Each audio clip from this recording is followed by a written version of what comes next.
আসসালামু আলাইকুম। আজকে আমরা বিসিএস এন্টার এইচএসসি ম্যাথ এটার একটা প্রবলেম নিয়ে হাজির হয়েছি। আমরা আজকে নির্ণয় করব জটিল সংখ্যার আর্গুমেন্ট। জটিল সংখ্যার আর্গুমেন্ট আমরা জানি জটিল সংখ্যারে z equals to x plus আমরা আই ওয়াই দ্বারা প্রকাশ করা হয়। আমরা এর থেকে আমরা এর প্রিন্সিপাল আর্গুমেন্ট অর্থাৎ মুখ্য আর্গুমেন্টগুলো নির্ণয় করার চেষ্টা করব। আমরা এর আর্গুমেন্টের একটা লিমিট আছে। আর্গুমেন্টের লিমিটটা কত? -Pi less than theta less than or equal pi, অর্থাৎ এই থিটার মান -পাইয়ের থেকে ছোট আর 180 ডিগ্রি অর্থাৎ পাই অর্থাৎ 180 ডিগ্রির সমান অথবা 180 ডিগ্রি ছোট পর্যন্ত হইতে পারবে। ঠিক আছে, আমরা তাহলে মুখ্য আর্গুমেন্ট নির্ণয়ের কিছু ফর্মুলা দেখে আসি। যদি আমার মুখ্য আর্গুমেন্ট অর্থাৎ জটিল সংখ্যাটা যদি আমার এক্স প্লাস আই ওয়াই আকারে থাকে, তখন আমার আর্গুমেন্ট নির্ণয়ের formula tan theta equal tan inverse modulus y by x. আর যদি -x প্লাস আই ওয়াই আকারে থাকে, তখন আমার নির্ণয়ের formula theta equals to theta minus tan inverse modulus y by x. যখন আমার জটিল সংখ্যাটা -x মাইনাস আই ওয়াই আকারে থাকবে, তখন আমার মুখ্য আর্গুমেন্ট নির্ণয়ের ফর্মুলা হচ্ছে theta equals to -pi plus tan inverse modulus y by x. যখন এক্স মাইনাস আই ওয়াই আকারে হবে, অর্থাৎ এটা ফোর্থ কোয়াড্রেন্টে যখন থাকবে, অর্থাৎ theta equals to tan inverse modulus y by x, এটা নির্ণয়ের ফর্মুলা হবে। হ্যাঁ, আর এটা লিমিটটা হবে এত পর্যন্ত। ঠিক আছে, তাহলে আমরা একটা সলিউশন নিছি, আমরা একটা এমসিকিউ আকারে একটা ম্যাথ নিছি। বলছে -1 মাইনাস আই এর মুখ্য আর্গুমেন্ট কত, এটা নির্ণয় করতে হবে। ঠিক আছে, এটা অনেক ভার্সিটিতেও আসছে, এটা নির্ণয় করবো আমরা। তাইলে এটা নির্ণয় করতে হলে পরে আমার এটার চেহারাটা দেখতে হবে কিসের মতো আছে। আমরা এটার চেহারাটা আমরা ফার্স্ট কোয়াড্রেন্টে এটার মতো নয়, দ্বিতীয় কোয়াড্রেন্টে নয়, আমরা তৃতীয় কোয়াড্রেন্টের মতো চেহারা আছে, অর্থাৎ -x টা হচ্ছে বাস্তব সংখ্যা আর আই ওয়াই হচ্ছে কাল্পনিক সংখ্যা। আমরা দেখতে পাচ্ছি যে এটার সাথে মিলে গেছে, অর্থাৎ এটা নির্ণয় ফর্মুলা হবে থিটা ইকুয়ালস -পাই প্লাস tan ইনভার্স আমার ওয়াই বাই এক্স আকারে থাকবে। ঠিক আছে, এই সূত্র অ্যাপ্লাই করে আমরা নির্ণয় করব। তাহলে এই সূত্র অ্যাপ্লাই করে যদি আমরা নির্ণয় করি, তখন আমরা আমাদের দেখতে হবে আমরা সূত্রটা অ্যাপ্লাই করে আমরা এই ম্যাথটা সলিউশন করি। ওকে, যদি সূত্রটা অ্যাপ্লাই করে এই ম্যাথটা আমরা সলিউশন করতে চাই, তখন আমাদের সূত্রটা আমরা অ্যাপ্লাই করব যে এটা একটু ভেঙে করি। অর্থাৎ এটা নির্ণয়ের ফর্মুলা ছিল theta equals to -pi plus tan inverse. আমরা আমাদের দেখতে হবে এটা এক্স এর সহগ -1, আর আমাদের জটিল সংখ্যাটা ছিল z equals to x plus i y আকারে, অর্থাৎ আমরা আই ওয়াই এর সহগ অর্থাৎ ওয়াই এর সহগ আমরা দেখতেছি কত আছে, -1 আছে।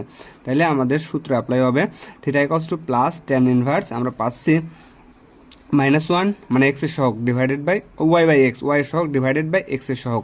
তাহলে এটাকে যদি আমরা একটু ক্যালকুলেশন করি, theta equals to -pi plus tan inverse, অর্থাৎ -1 আর -1 প্লাস 1, অর্থাৎ tan ইনভার্স কত থাকতেছে আমার 1 থাকতেছে, মানে 1 এর মডুলাস করলে আমরা 1ই পাবো। এখন tan ইনভার্স 1 এর মান কত? আমরা জানি tan ইনভার্স 1 এর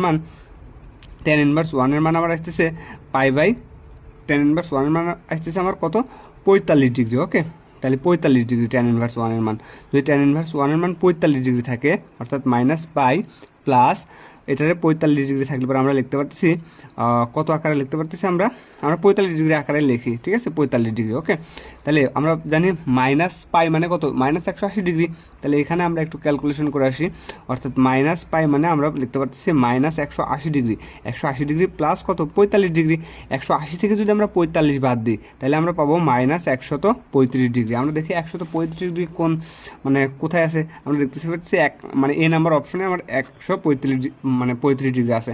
আমরা আরও কিছু এমসিকিউ সলিউশন করব, তার আগে আমরা কিছু এমসিকিউ অর্থাৎ এমসিকিউ আকারে তুলে রাখছি, এগুলোর আমরা একটু সলিউশন করব। ঠিক আছে, আমরা যদি এইটা দেখি, এই ম্যাথটার দিকে যদি আমরা একটু লক্ষ্য করি, Z equals two 1 minus I, এটা কিন্তু 1 মাইনাস আই। ওকে, এর আর্গুমেন্ট কত অর্থাৎ মুখ্য আর্গুমেন্ট কত, এটা নির্ণয় করব। এটা নির্ণয় আমরা প্রথমে দেখব এটা কিসের কোন কোয়াড্রেন্টে আছে। ঠিক আছে, আমরা দেখতে পাচ্ছি যে এটা আছে 1 মাইনাস আই, এই যে 1 মাইনাস আই বলতে এক্স এর সহগ আর মাইনাস কত আই ওয়াই, তাহলে এই ফোর্থ কোয়াড্রেন্টে আছে। তাহলে এটা নির্ণয়ের সূত্র ছিল tan ইনভার্স কত, ওয়াই বাই এক্স। তাহলে এই সূত্র ফেলবো আমরা এখন। তাহলে এই সূত্র যদি আমরা অ্যাপ্লাই করি, তাহলে আমরা দেখতে পাচ্ছি tan inverse modulus y by x. এখন এক্স বলতে 1 আর ওয়াই বলতে কত, -1। তাইলে এটাকে যদি আমরা নির্ণয় করলে আমরা পাচ্ছি, অর্থাৎ tan ইনভার্স এটা হচ্ছে ওয়াই সহগ হচ্ছে -1 ডিভাইডেড বাই এক্স এর সহগ হচ্ছে +1। আমরা মডুলাসের ভিতরে যাই দিই সেটা পজিটিভ হবে, ঠিক আছে। আর তাহলে ট্যান ইনভার্স আমরা পাচ্ছি -1 ডিভাইডেড বাই 1, এটার আমরা মডুলাস করলে আমরা 1 পাবো। এটার মান কত? এটার মান আমরা জানি, এটার মান জানি কত, এটার মান ট্যান ইনভার্স 4 এর মান জানি আমরা 45 ডিগ্রি, ঠিক আছে, 45 ডিগ্রি। তার আগে 45 ডিগ্রি যেহেতু, তার আগে আমরা একটা সলিউশন করে আসি। এর সূত্র কি মাইনাস ছিল নাকি আগে আমরা একটু দেখে আসি। এই সূত্রটা মাইনাস ছিল মেবি, আমি একটু দেখি, লক্ষ্য করে দেখি। ও ঠিক আছে, এই যে এটার আগে হচ্ছে মাইনাস আছে, ঠিক আছে, minus tan inverse y by x. তার মানে আমার সূত্রটা ভুল হয়েছে, মানে ভুল হয়েছে। তাহলে আমরা এটার আগে মাইনাস হবে, এটার আগেও মাইনাস হবে। তাহলে ট্যান ইনভার্স আমার কত থাকতেছে? 1 থাকতেছে। আমরা জানি ট্যান ইনভার্স 1 মানে 45 ডিগ্রি, অর্থাৎ -45 ডিগ্রি। আবার লিখতে পারতেছি আমরা π/4, ঠিক আছে। কেমনে? আমরা জানি পায়ের মান কত? 180, 180/4। তাহলে 100 যদি 80/4 দিই, 4 × 16, 4 × 16 আমার বাকি থাকতেছে 20, অর্থাৎ 4 আমার 4 20, অর্থাৎ আমরা পাচ্ছি 45 ডিগ্রিতে ফেরত পাইতেছি, ঠিক আছে। তাহলে আমরা দেখি যে -π/4 কোথায় আছে, আমরা দেখতেছি বি নাম্বার অপশন আছে, অর্থাৎ বি নাম্বার অপশনটা আমার কারেক্ট। আমরা আরেকটা ম্যাথ যদি সলিউশন করি, তাহলে আমরা